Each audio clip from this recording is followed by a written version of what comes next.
Mais um episódio aí do Calpcast e hoje o convidado é especial de verdade, ó. Além de ser um convidado, ele é o meu sócio, o Danilo, e ele vai falar um pouquinho da história dele, vai contar ali, vai trazer uns insights pra gente. Hoje ele é do ramo do turismo e eu quero conhecer um pouco melhor da história dele. Danilo, é um prazer ter você aqui com a gente e eu queria que você já começasse falando como que você entrou pro empreendedorismo. Um prazer estar aqui com você e vamos tentar falar um pouquinho. Você sabe que não é meu negócio Vai sair. fazer entrevista, essas coisas não é comigo, mas vamos lá. Eu comecei a empreender, eu acho que eu tinha 17 ou 18 anos e eu entrei de sociedade com um amigo meu numa padaria. Peguei um dinheiro emprestado com meu pai e fui trabalhar na padaria. A padaria era lá na Zona Sul, em São Paulo, em Interlagos, e num posto de gasolina. E já era um negócio da família dele. Então já era um negócio que ele tinha há algum tempo e estava passando uma dificuldade, precisava de dinheiro e organização. E eu falei, bora, vamos lá. E entrei com ele e comecei a organizar um pouquinho, dar pôr minhas ideias. Com 18 anos, eu sabia bem pouco do que eu estava fazendo, mas Você ajudava ele na parte de gestão, de eu finanças? cuidei, eu assumi a padaria na parte administrativa, porque eu não entendia nada de pão, não entendia nada de brioche, não entendia nada disso. Então eu assumi na parte administrativa. Só que essa padaria tinha ela tinha ela era diferente de uma padaria. Como ela era num posto de gasolina, de noite ela virava um point. Então juntava o posto começou a fechar à noite porque juntava tanto carro com os porta-mala abertos, ouvindo som. A padaria era 24 horas, ela nunca fechava, era 24 horas. Então os carros juntava tudo ali, todo dia, todos os dias era um point do pessoal ficar ouvindo música, tomando um negócio, batendo papo, e ficava lotada, e todo dia, todo dia. Então ela começou a virar um lugar de encontro. Aí final de semana a gente contratava grupo de pagode para tocar, sei lá, tinha de tudo na padaria, tinha de tudo. Tudo, tudo, tudo. E o tempo todo, e ela era bem conhecida, era num lugar até que bom. Só que numa dessas noites, teve um quebra-pau, uma briga, e um cara atirou em outro e matou um outro cara lá. Nossa. Aí a padaria foi pro beleléu. Mas nesse furdunço ali já faturava bem a padaria? Vocês começaram a ganhar dinheiro com isso? Faturava muito bem, mas muito bem mesmo.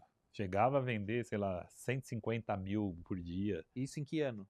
Então, foi 97, 90. Caraca. Não vendia muito. Só que mesmo faturando muito, aí eu falo que eu não sabia nada. Eu perdia muito dinheiro. Porque como ela era muito lotada, as pessoas roubavam muito. As pessoas bebia, comia, depois dava 50 conto pro cara do balcão e ele jogava a conta no lixo. Então a conta nunca fechava, mesmo vendendo muito. Entendi. Mesmo vendendo muito. Hoje eu faria tudo, quase 99,9% do que eu fiz na época é diferente. Primeiro, eu não deixaria acontecer isso. Uhum. De virar a balada, eu não deixaria acontecer, porque era uma padaria num lugar nobre. A gente tinha clientes que chegava lá e gastava 300, 400 reais na padaria, comprando coisa, porque ela tinha também uma área de conveniência. Então todo mundo ia lá comprar, vendia lenha. Eu não dava conta de vender lenha para lareira. Caramba. Não dava conta de tanto que vendia para as casas das pessoas ricas em volta. Então, eu faria diferente muitas coisas, mas eu comecei assim. Aí depois que aconteceu isso, eu fui minguando até fechar a padaria. Aí fechou, lá desfizemos uma sociedade, cada um pro seu canto, e eu fiquei devendo pro meu pai. Devendo. Nunca me cobraria, né? Mas na minha cabeça eu tava devendo, né? Sim. E aí fui trabalhar com ele, que ele já tinha. Ele trabalhava com turismo. Só que ele trabalhava com turismo meio que como pessoa física, que a empresa chamava Biratã Martins Assessoria. E era Brasil, era internacional? Como que era? Ele atendia o Belém, sabe o que é o Belém? Assembleia de Deus do Belém. Sei. Ele atendia basicamente a igreja do Belém. Uhum. Então ele fazia todas as viagens da diretoria, todas as viagens dos encontros da GO, ELAD, todas essas siglas que tem na Assembleia de Deus, ele atendia, mas ele atendia sozinho. A empresa era ele sozinho. E tinha uma menina que ele contratou uma época que limpava o escritório e de vez em quando atendia telefone, porque não tinha celular, né? Nessa época era o telefone fixo. Então, aí eu comecei a trabalhar com ele para atender o telefone. Então eu ficava no telefone atendendo. Ah, boa tarde, tudo bem? Ah, boa tarde, tudo bem? Ah, Logo quer você falar que com o não gosta de diretor? falar no telefone. Então eu só ficava lá atendendo. E como não tinha nada a fazer, não sabia o que ele fazia, todas as pessoas que ligavam para lá, eu perguntava o que a pessoa fazia, por que ela queria falar com o meu pai e o que ele ia fazer de solução, para entender. Então, o cara do banco ligava e perguntava, o cara da companhia aérea ligava, eu perguntava, o cara do hotel eu perguntava, da financeira eu perguntava, um cliente eu perguntava, todo mundo ficava perguntando e entendendo o que está fazendo. Até mais ou menos entender o que meu pai fazia, para parar só de atender o telefone. Aí quando eu comecei a entender o que ele fazia, eu fui fazer um curso de turismo e fiz um curso lá, não lembro quanto tempo, no centro da cidade. Eu ia à noite, fazendo o curso a noite inteira, e nesse curso começou a me dar muitas ideias do que fazer. É um curso que, na época, era muito bom, né? O curso foi para aprender a emitir passagem, para aprender a montar grupo, aprendia várias coisas no turismo que eu antigamente não tinha computador, né? Então a passagem, para você ter ideia, se você ligasse lá e falasse, Danilo, eu quero ir para o Rio de Janeiro, eu tinha que calcular quantas milhas tinha de São Paulo até o Rio, fazer a conta das milhas, multiplicar pelo preço de milha, escrever na passagem o valor, preencher com os seus dados escritos e te entregar o bilhete para você ir lá na companhia aérea viajar com tudo que estava lá. Aí depois a companhia aérea fazia uma auditoria, conferia se estava certo e me cobrava esse bilhete. Era tudo manual. Era, Caramba. era bizarro. Então eu tive que fazer um curso para aprender isso. Eu lembro que quando eu aprendi emitir passagem, fazer reserva, calcular milha, não sei o que, começou o computador. Caraca, Tipo, bem.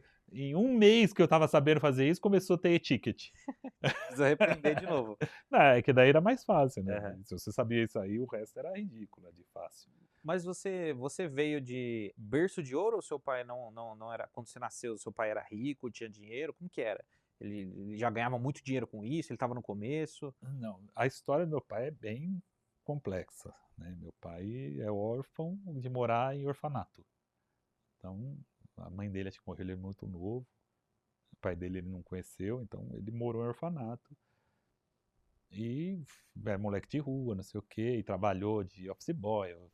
Aí foi trabalhar de office boy em banco, e foi crescendo no banco. Aí aprendeu no turismo, foi trabalhar no turismo, começou a crescer no turismo. Aí um dia ele foi contratado por um banco, chamado Banco América do Sul, para cuidar da área do turismo.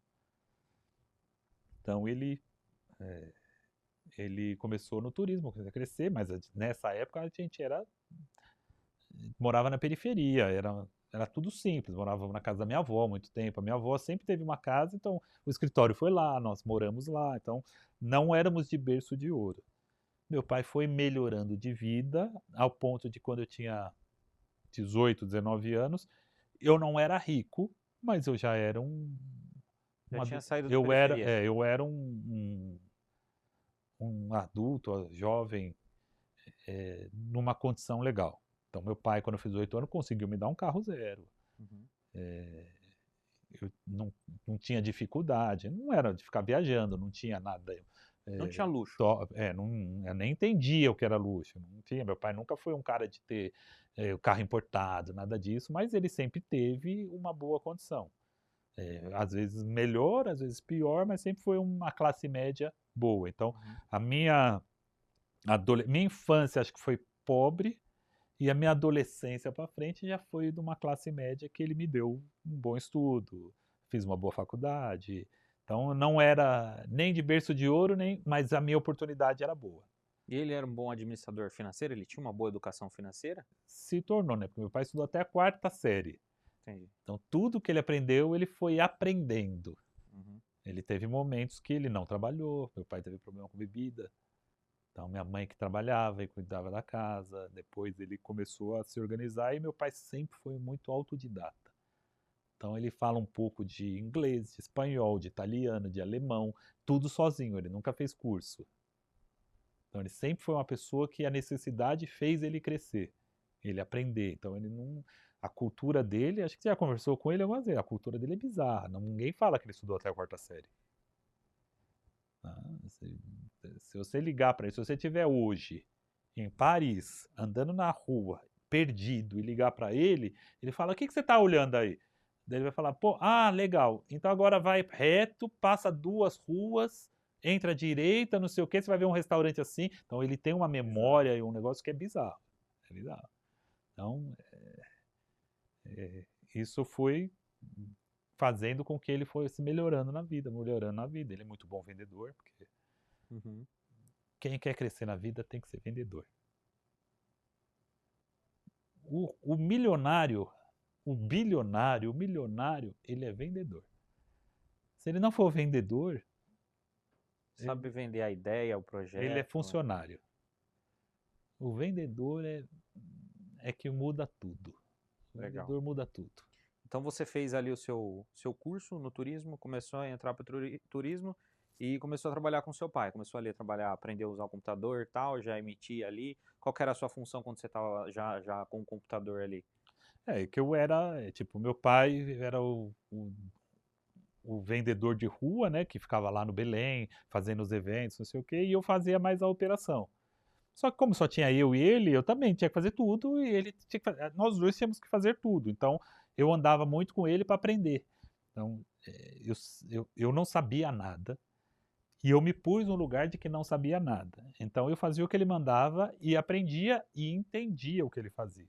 Por que ele faz? Então, até hoje eu tenho essa mania de querer entender por que é assim. A raiz das coisas. Por quê? Porque se eu entender a raiz das coisas, eu não vou fazer o que você manda. Eu vou fazer o que a gente precisa que seja feito. Porque eu estou entendendo o que vai ser feito. Agora você fala: ó, Danilo, pega para mim o casaco. Tá bom. Todo dia você vai me pedir, eu vou todo dia pegar o casaco. Se eu não entender por que você pede para eu pegar o casaco, eu não vou poder achar uma solução melhor do que todo dia ir lá buscar o casaco. Ou bolar um plano da gente ter mais gente buscando casaco, entendeu? Fazer alguma coisa. Então eu sempre tive isso. Então eu sempre quis entender o que ele fazia e por que ele fazia. Então isso eu fui entendendo, andando com ele. Não durou muito. Eu comecei a trabalhar com ele em 99. Em 2004 a empresa já estava comigo. Ele ainda era cabeça, mas eu já tinha. Porque ele era, como eu te falei, ele era uma empresa mais pessoa fio, Biratã Martins, não sei o quê. Ele tinha contrato social, tudo, mas era uma coisa mais. Então eu montei ela como uma operadora de turismo. Então em 2004 eu montei a US Travel como ela é hoje. Sua mãe trabalhava com vocês também? Minha mãe. Não, quando eu comecei era só eu e meu pai. Tá. Aí depois que a gente começou a crescer, aí começamos a contratar mais funcionário, saímos da casa da minha avó. Aí eu falei com ele: ô papai, a gente atende o Belém. Basicamente, o nosso principal cliente é o Assembleia de Deus do Belém. Nosso escritório tem que ser do lado da Assembleia de Deus do Belém. Tem sentido a gente estar no Jabaquara e o Belém na Zona Leste. Então nós estamos tipo na Zona Sul e na Zona Leste. Em São Paulo isso é muito longe. É muito longe. Vai de metrô, demora 1 hora, de carro demora 1 hora e meia, mas é muito ruim, não tem sentido. Então vamos montar o escritório lá e a gente está lá do lado. E no Belém sempre tinha, toda segunda-feira, a primeira segunda-feira do mês, tinha um encontro de todos os pastores do interior de São Paulo, que era reunião de pastores. Falei, pô, você entrar com o escritório lá, todo tempo a gente está ampliando o nosso. As pessoas estão lá, o Estrava, o Estrava. Então chegou um ponto que os pastores marcavam as reuniões dele no escritório da Oestrável, que era do lado do Belém. A gente tinha uma sala de reunião, eles atendiam, eles batiam papo lá, eles ficavam lá. Então, primeira, segunda-feira do mês, todos os pastores passavam no nosso escritório. Então, quando tinha qualquer coisa, pensava em viagem, pensava em qualquer coisa, na cabeça deles nem existia mais outra coisa. Era liga lá pro Biratã, liga lá pro Biratã, liga lá pro Biratã, Ele liga lá pro fazia Biratã. tanta coisa que ele já era Que um... virou, e a gente tava ali do lado, então acabou fazendo ficar mais fácil. Aí tinha meu pai sozinho, ele tinha o braço dele alcança aqui, eu e ele junto, nosso braço já chega mais longe. Então eu comecei a ter ideias para a gente melhorar. Ele fazia AGO. AGO é o encontro dos pastores para votar no presidente. Então eu lembro que a primeira que eu fiz com ele, a gente faz o que a igreja pedia. Então a igreja pede, preciso de levar 300 pastores. A gente levava 300 pastores.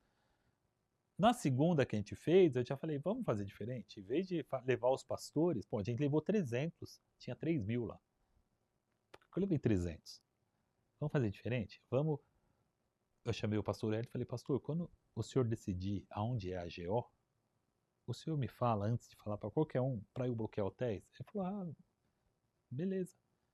Aí eles fizeram uma reunião lá entre eles, decidiram, é em Maceió, acho que foi Maceió, não lembro.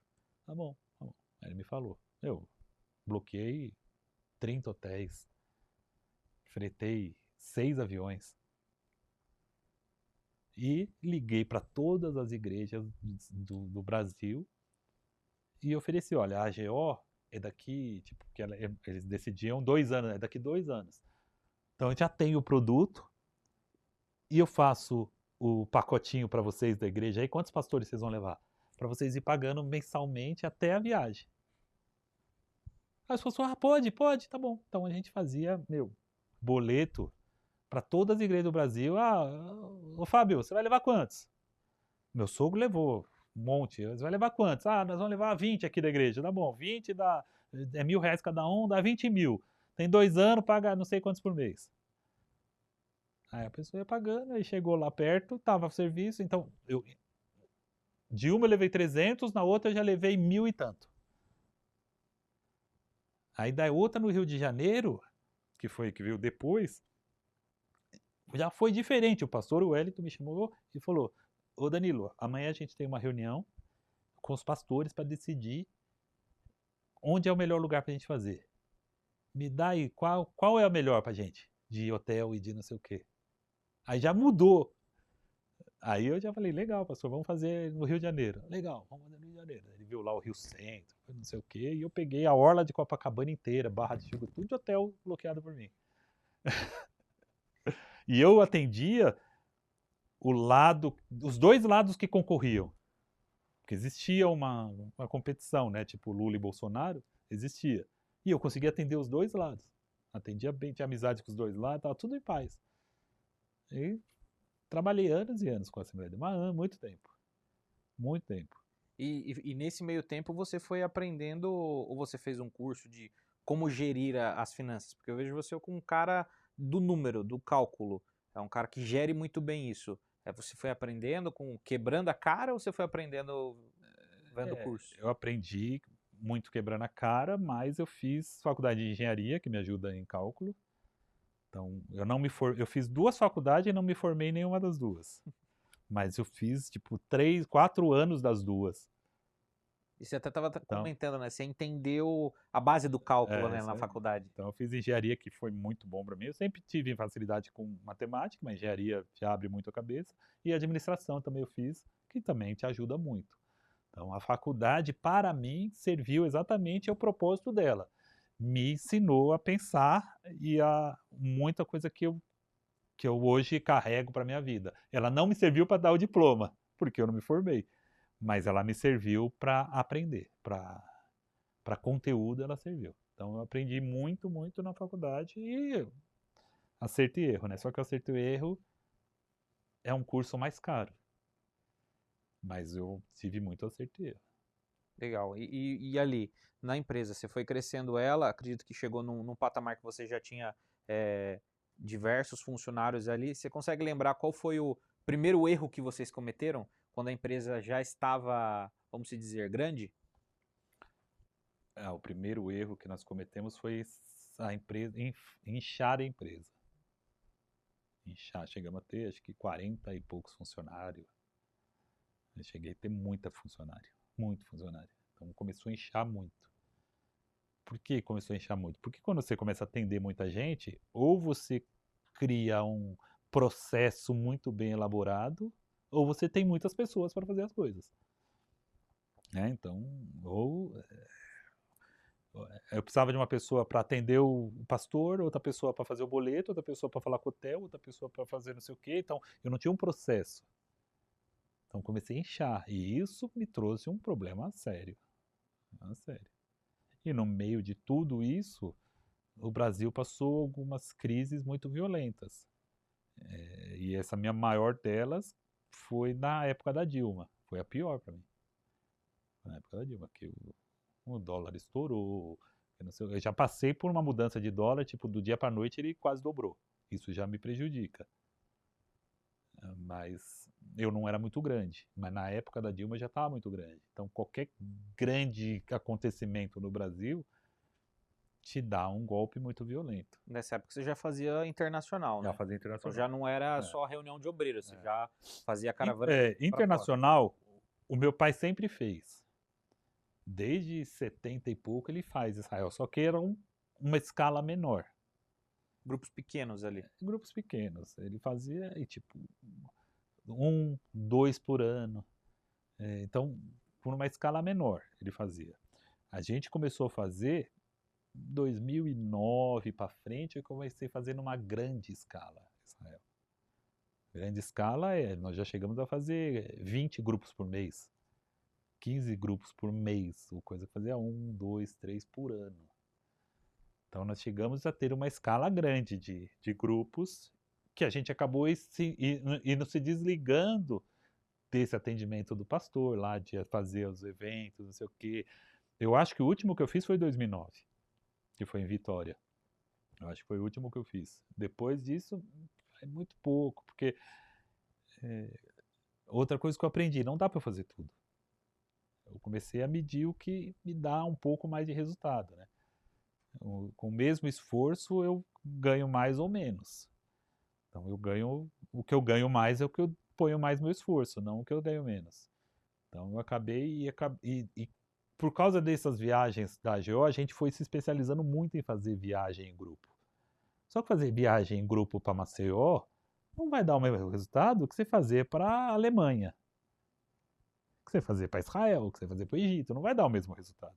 E outra, no Brasil eu fazia a viagem em grupo para os eventos da igreja. Então eu dependia das datas.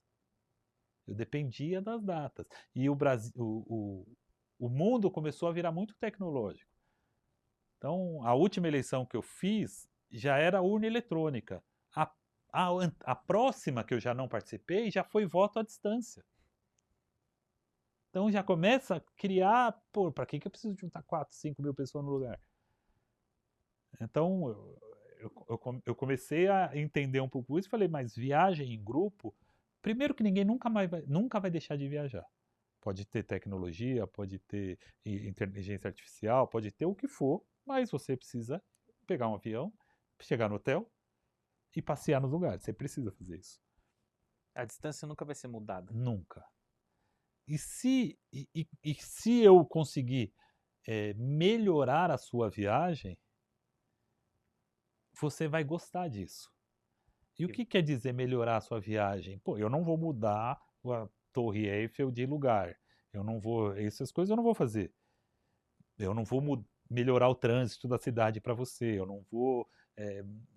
Eu posso te dar o melhor hotel do mundo. Você pode comprar sozinho o melhor hotel do mundo. Então essas coisas não vão mudar. Mas você ter uma experiência que eu te proporciono estando em grupo, isso muda. Você pegar a sua esposa, sair daqui, ir para Israel e passear, você pode fazer isso sozinho. Você não precisa de mim para fazer isso. Você não precisa ir com a sua igreja, você não precisa nada disso. Só que você vai chegar em Israel, vai sentar lá, vai visitar os locais, vai tirar uma foto, vai fazer uma selfie, e vai fazer o que todo mundo faz e volta para cá com uma lembrança e uma memória muito legal. Agora, se você for comigo, você vai chegar no Jardim do Túmulo, onde para você te representa muito, porque é onde Jesus foi enterrado, terminou, tem toda aquela a história que faz diferença para você, que sozinho você foi lá, tirou uma foto, fez uma oração e foi embora. Não, você vai ter um momento de culto, você vai ter uma ceia, você vai ter uma palavra do seu pastor, você vai ter uma explicação de um especialista, você vai ter a sua viagem começa que você não vai sair daqui, vai para lá, ela já tem todo um storytelling montado. Então você vai sair daqui, já vai seguir um roteiro específico com motivos específicos. Você vai fazer a Bíblia inteira, você sai daqui e vai para o Egito, começa o Egito num lugar específico, passa nos 10 mandamentos, então tudo vai criando uma história para terminar de algum jeito. Então isso muda muitas coisas. Isso muda muitas coisas. Então, quando eu aprendi a fazer isso em Israel dá para fazer isso. Na Europa dá para fazer isso em qualquer lugar, porque a história da Europa é riquíssima.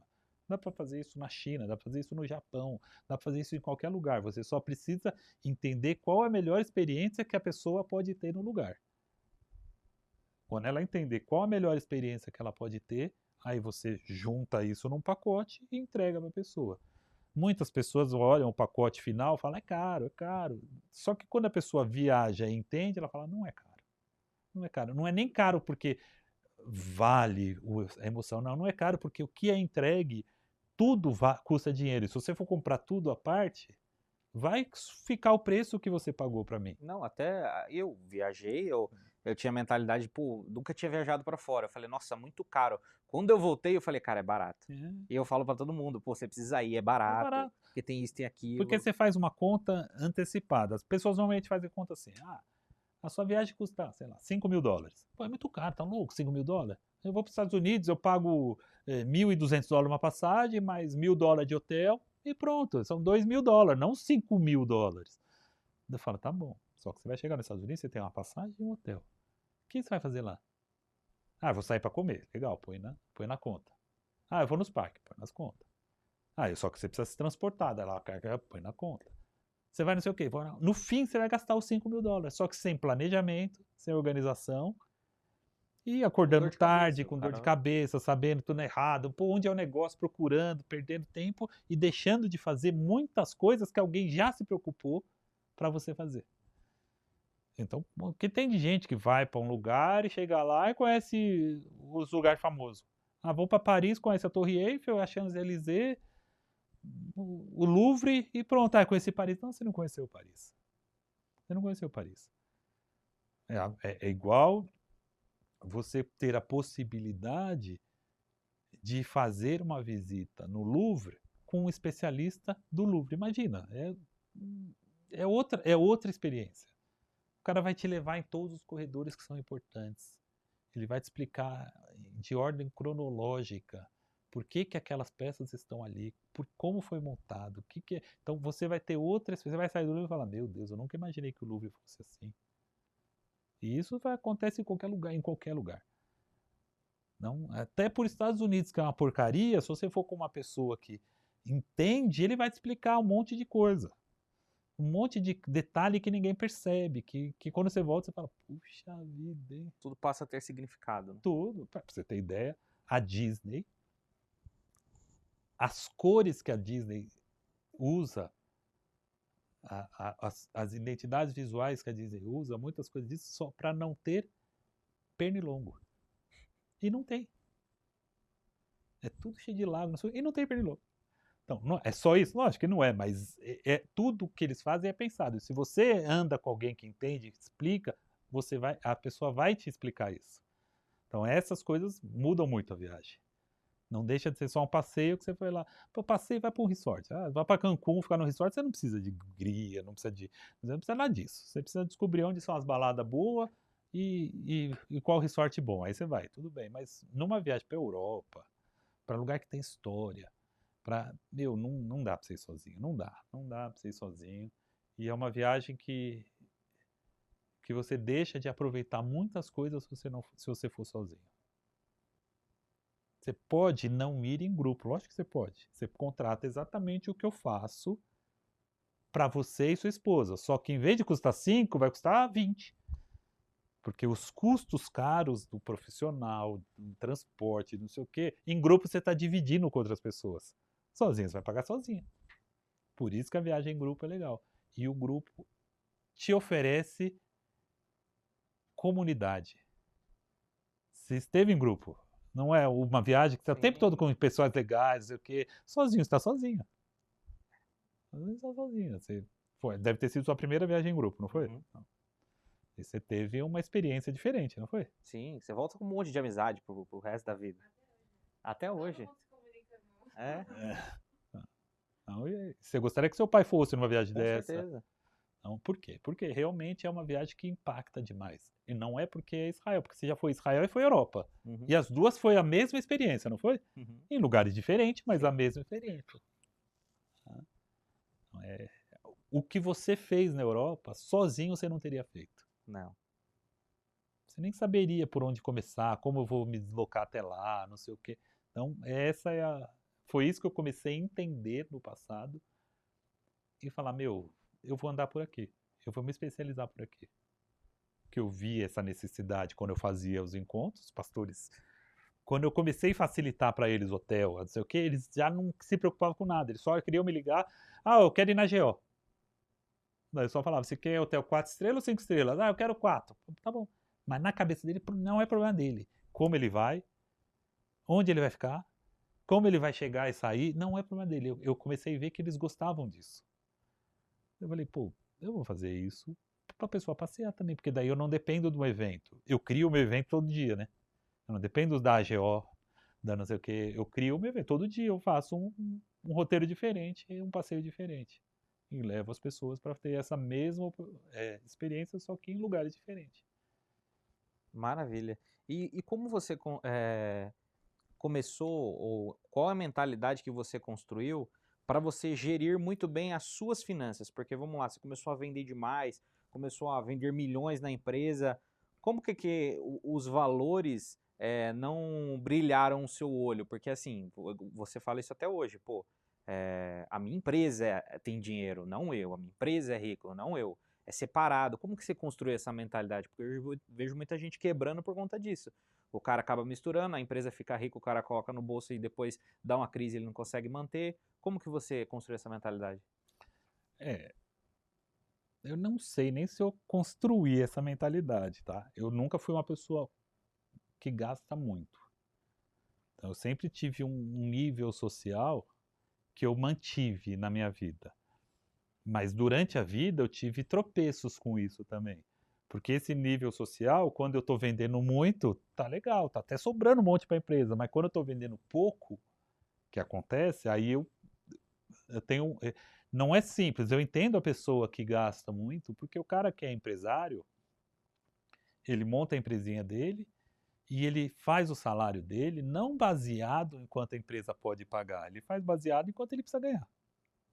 Não é isso? Ele, bom, meu aluguel custa 4 mil, meu carro custa 2 mil, aí eu preciso ganhar 20 mil. Tá bom, mas a empresa fatura quanto? Por enquanto está faturando 22. Então, mas como que você te paga 20 e o resto? Ah, então, isso, eu já cometi esses erros, eu já mudei. A minha vantagem sobre esses erros, que eu consegui passar por eles com um pouco mais de facilidade do que os outros que quebram, é porque eu conseguia vender mais. Quando eu começava a ter um problema, eu conseguia criar mais venda. Então eu aumentava meu faturamento, eu sempre corria A atrás pressão da fazia venda. você pensar Eu melhor. corria atrás da venda, e meu pai sempre foi muito bom de venda. Então a gente sempre conseguiu correr atrás de venda. Então, puxa vida, o que eu fiz, o que eu sempre fiz, que me ajudou a ter esse poder de buscar a venda, ou ter esse tempo de buscar a venda e não quebrar assim da noite para o dia, é que eu sempre me preocupo um pouco mais lá para frente. Não, eu tenho dinheiro na conta hoje. Aí eu começo a ver se esse dinheiro é suficiente para me sustentando até 3 meses. Daí eu já descobri que em algum momento não é. Então eu já começo a bolar um plano, porque lá na frente eu vou precisar desse dinheiro. Vai faltar dinheiro. Então eu sempre consegui ter um pouco de tempo, porque eu sempre me preocupei um pouco mais lá na frente. Previsibilidade financeira ali. Então eu conseguia me preocupar um pouco mais para frente. Mas já passei momentos que eu tinha que me preocupar com o dia. passar o dia falando, meu, eu preciso arrumar dinheiro para pagar as contas. Já tive esse momento. E isso, quando você passa qualquer mudança de rumo e você não está preparado, acontece, não tem jeito. Não tem. Perdeu 2 clientes, te deu problema. No meu caso, qualquer diferença cambial me acerta em cheio, porque eu te vendi em reais e eu te garanto em reais. Amanhã o presidente fala alguma bobagem ou faz algum plano fiscal ruim, não sei o quê, o dólar sobe R$3. Eu me lasco, já aconteceu isso, já aconteceu de sair de 1,50 para 3, já aconteceu. E eu teve que me organizar tudo. No impeachment da Dilma saiu, foi quase a 6. Tava 3 e pouquinho, foi quase a 6. Então, você passa momentos. Eu passei pandemia, pô. Eu vendo meu carro forte é Israel. Israel tá em guerra há 3 anos. Então, essas coisas, eu não conheço uma fórmula mágica que... como se... Não, a gente enfrenta os problemas e os desafios conforme ele aparece, mas sempre tentando ter uma previsibilidade e parando para pensar, meu, como que eu resolvo? Como que eu evito? E não gastando um monte, É não perder a cabeça no meio do caos. É isso aí. Porque vai vir o caos, sempre. Eu não acredito que para qualquer empresa o caos não apareça. Vai aparecer para todo mundo. Quanto mais você cresce, mais tende a aparecer o caos. Nós temos o recorde histórico no Brasil de pedido de recuperação judicial hoje. Esse mês foi o recorde histórico. São acho que 8.300 empresas que pediram recuperação judicial. No mesmo dia, a Casas Bahia e a Lojas Marabras pediram recuperação judicial.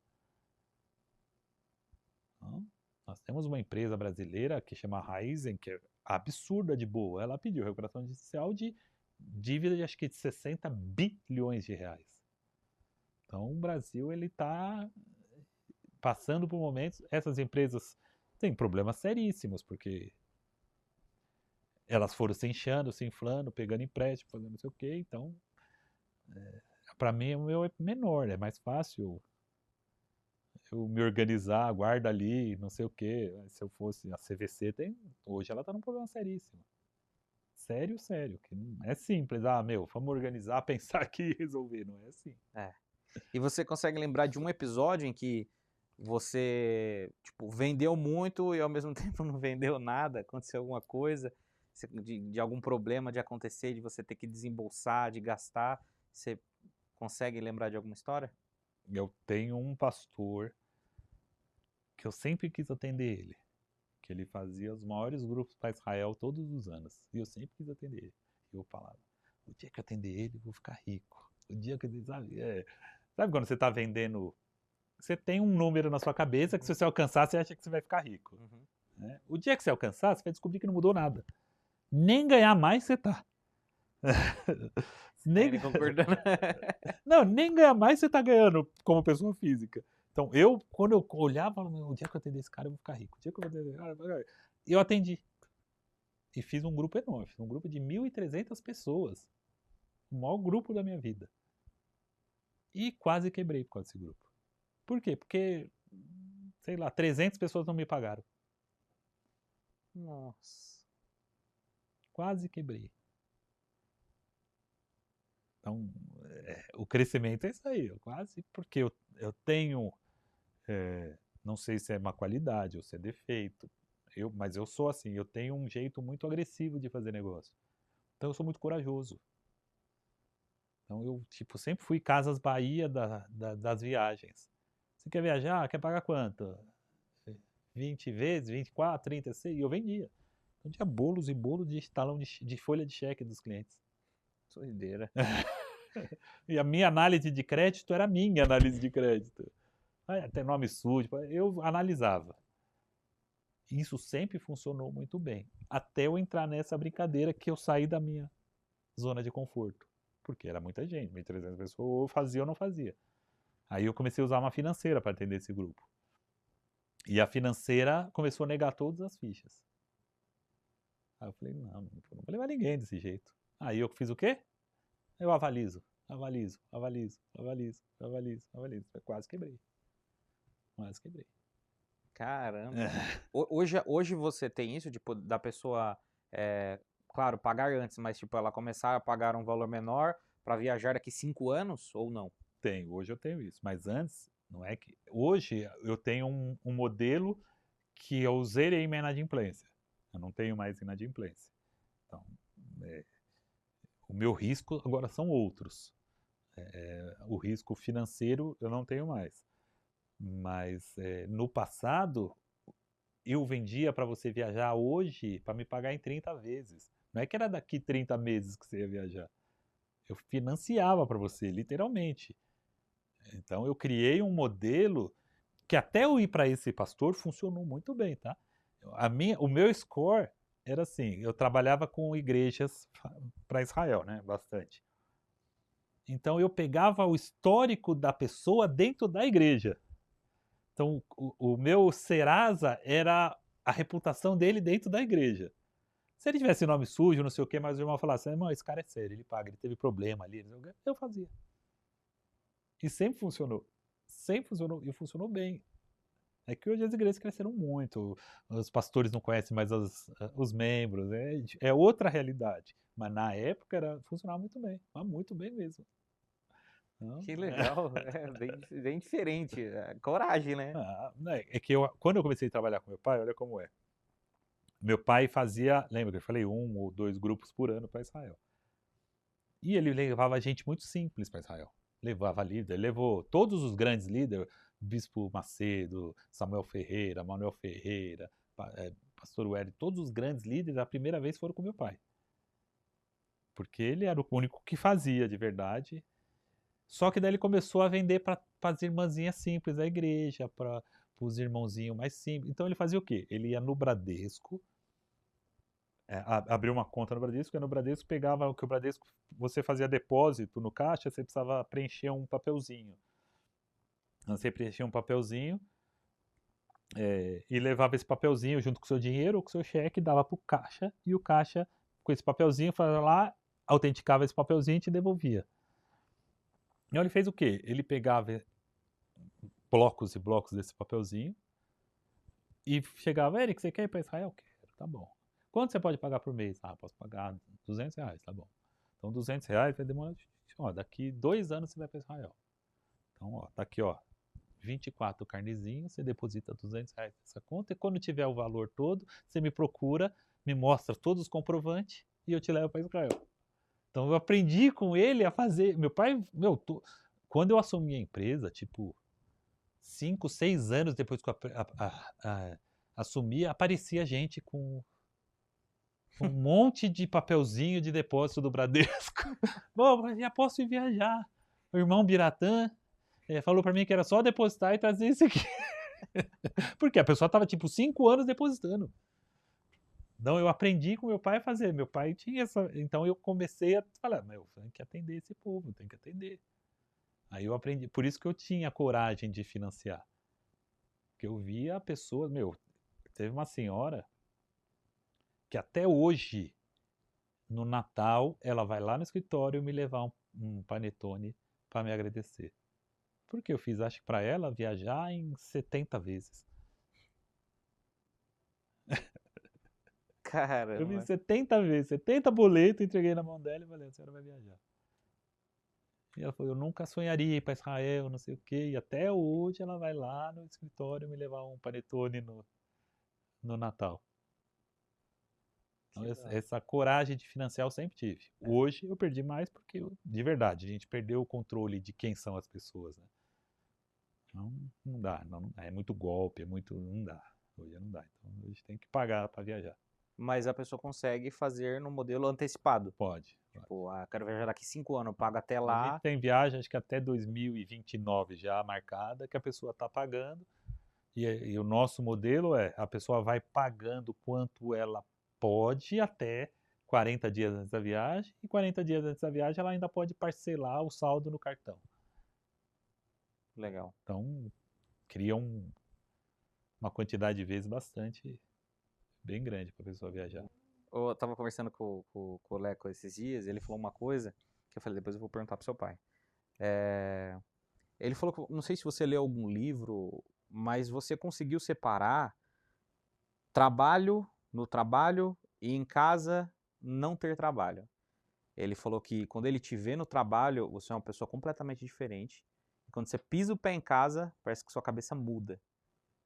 Você sempre foi assim? Foi alguma coisa que você aprendeu? Como que foi isso? Quando eu casei, eu me impus essa regra. Falei, eu só falo de trabalho no trabalho. E eu não trabalho de final de semana. Eu me impus essa regra. Lógico que eu trabalho se for necessário, se for viajar, se não sei o que, eu trabalho, mas eu não. O meu final de semana é para ficar com a minha esposa. Quando eu casei, eu me impus essa regra. Mas eu acho que eu me impus essa regra porque o meu pai sempre trabalhou muito. Meu pai nunca esteve em casa, ele sempre esteve trabalhando.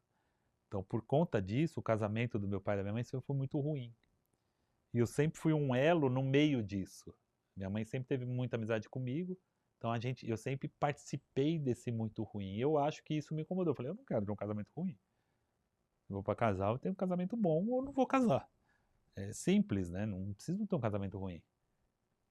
Então eu acho que eu criei esse modelo por causa disso. Então, para mim, eu imagino que se eu trabalhar de final de semana, eu consigo chegar mais longe.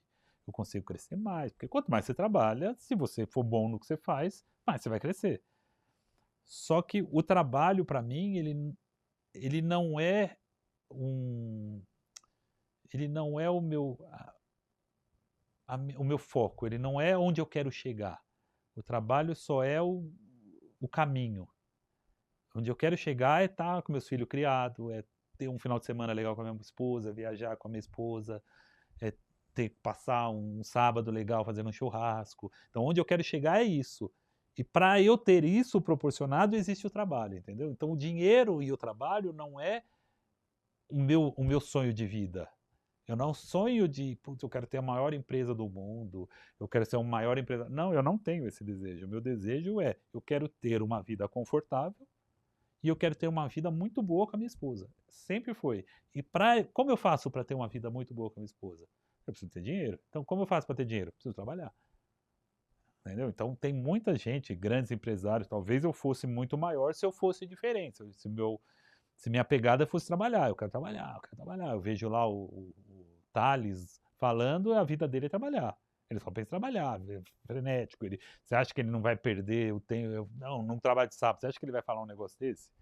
Não tem. Trabalho para ele é uma coisa muito importante. Legal, eu respeito isso, é o foco dele.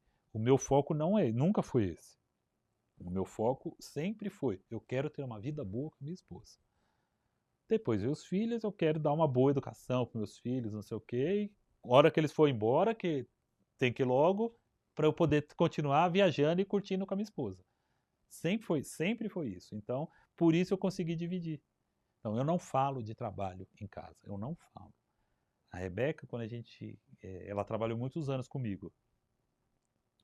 Quando eu chegava em casa, ela ia falar, o lindo, não sei o que, o boleto, a reserva. Eu falo, amor, eu não sei do que você está falando. Não sei do que você está falando.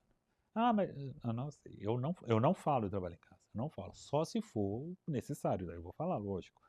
Mas levar o trabalho para casa eu não levo. E eu converso. Hoje mesmo veio duas funcionárias minhas lá de São Paulo, veio para cá para conversar comigo, fazer reunião. E elas trabalham muito, elas me chamam tipo 9 horas da noite, 8, e eu não respondo elas. E eu falei, eu não quero que vocês trabalhem esse horário. Eu quero que vocês fiquem com a família de vocês esse horário. Eu quero que você curta a sua filha, eu quero que você curta seu marido, eu quero que você aproveite seu apartamento, acabou de comprar um apartamento novo, eu quero que você aproveite seu apartamento novo. Não tem nada que você vai fazer às 9 horas da noite que não possa ser feito amanhã de manhã. Você tem que aproveitar. E outra, das 9 às 18 você tem que trabalhar muito bem. Você tem que ser produtivo, você tem que. Aí eu não consigo. Por exemplo, eu não consigo segunda-feira, 10 horas da manhã estar em casa. Eu não consigo. Não consigo. Segunda-feira, 9 horas da manhã, eu tenho que estar no escritório trabalhando, eu tenho que estar. Tô trabalhando. Não consigo. Puxa, agora à tarde amanhã à tarde eu vou deitar, assistir, vale a pena ver de novo. Eu não consigo. Eu não consigo marcar um dentista no horário de trabalho. Dentista é depois das 6. Eu não, aí já são as coisas que eu tenho, entendeu? Depois das 6 eu não consigo trabalhar e antes das 6 eu não consigo não trabalhar. É a mesma lógica. Então, mas eu acho que é uma coisa que eu aprendi vendo o que eu não queria ter. E isso foi para várias coisas, porque outro ponto que o Leco comentou é que ele nunca viu você e a Rebeca brigando. Ele falou, cara, nunca vi meu pai, tipo, perdendo a linha, discutindo com a minha mãe em casa, nunca vi os dois brigando. Não que eles não briguem, em particular eles devem brigar, mas eu nunca vi. Isso foi mediante ao que você tinha comentado, de ver seus pais brigando muito e você não querer que seus filhos vissem vocês brigando? Na verdade, eu nunca me preocupei em meus filhos me ver brigando. Eu briguei 2 vezes com a Rebeca desde que eu casei. Então, ele nunca me viu brigando porque eu não brigo com a Rebeca. Isso eu acho que é porque eu vi com os meus pais e eu não quero brigar. Porque, brigar, essas coisas é escolha nossa. Se a Rai fizer algo que você não gosta e você quiser brigar, você consegue. Mas se você não quiser brigar, você também consegue. Então, eu mudei muitas coisas da minha vida por causa do jeito da Rebeca. E ela vendo o que eu faço, ela também mudou muitas coisas. Então, nós não brigamos, é muito difícil. Né? 2 vezes em 22 anos de casado, nós brigamos 2 vezes. Então, ele nunca viu porque a gente não briga mesmo. Não briga. Entendi. Não, isso não foi proporcionar. Não foi, vamos brigar escondido. Não foi. Não brigamos, não brigamos. E isso eu acho muito bom. Por isso que eu falo, eu quero estar com a minha esposa, nós não brigamos. Não tem. A gente não enxerga motivo para brigar.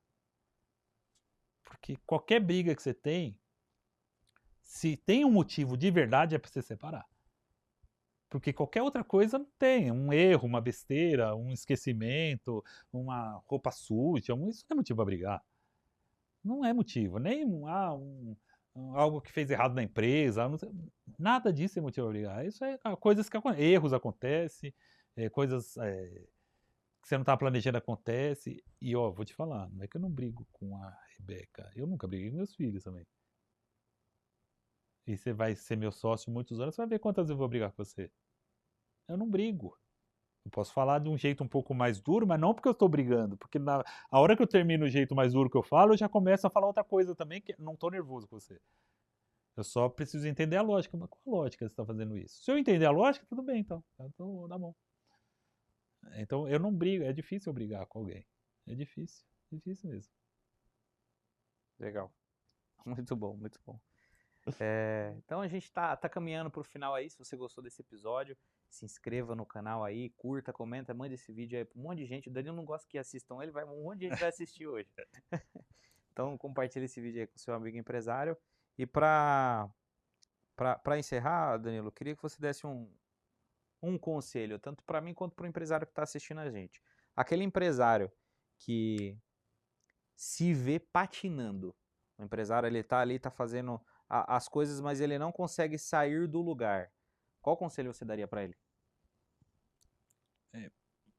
Patinando quer dizer não estou vendendo. Aí você tem que pensar por que você não está vendendo. Que eu volto a falar. O empresário é uma palavra bonita, empresário. Eu sou o empresário. Mas quem ganha dinheiro é o vendedor. O empresário quer dizer só que é um vendedor que tem uma empresa. Se você não é vendedor, você não vai nunca não patinar. Mas eu não sou vendedor e eu quero ser empresário, não é problema. Se associa de um cara que é vendedor. Você precisa de um vendedor. Você precisa de um vendedor. Então, o cara que está patinando, ele está patinando porque ele não tem venda. Ele não tem dinheiro entrando na conta dele. Porque quem tem dinheiro não está patinando. Então, esse é o meu conselho. Todo empresário entenda. Você tem que ser um vendedor. Se você não é vendedor, primeiro que tipo de empresário ele pode ser? Dono de franquia não é empresário. Dono de franquia pagou para trabalhar para alguém. motorista de Uber não é empresário. Empresário é quem realmente abriu uma empresa e conseguiu fazer seu produto ser vendido e isso dá lucro. Aí é um empresário. O cara que abriu só um negocinho que não paga as contas, que não sei o que está patinando, tá errado? Não, não tá errado, mas talvez ele ganhasse mais fazendo outra coisa. Com o talento dele, eu tenho muito talento, porque tem muita gente que é assim, tem talento para alguma coisa e acha que pode fazer sozinho. Se ele se associa de alguém que é um vendedor que sabe tirar o melhor daquela pessoa, é melhor para ele. É melhor eu ser, talvez, funcionário de um cara que sabe muito do que eu querer fazer sozinho, se eu não sou um vendedor. Porque se eu não vender, eu me vender, ou vender meu produto, ou vender meu vídeo, eu vender. Se eu não vender, não entra dinheiro. Se não entrar dinheiro, você não tem nada. Você não tem nada. Então, o conselho que eu dou para qualquer empresário, para qualquer pessoa é: seja vendedor. Se não for vendedor, arruma um vendedor. Show de bola. Maravilha. Ó, eu espero que você tenha gostado aí. A gente fica por aqui com esse episódio e eu te espero no próximo Calpcast. Até mais.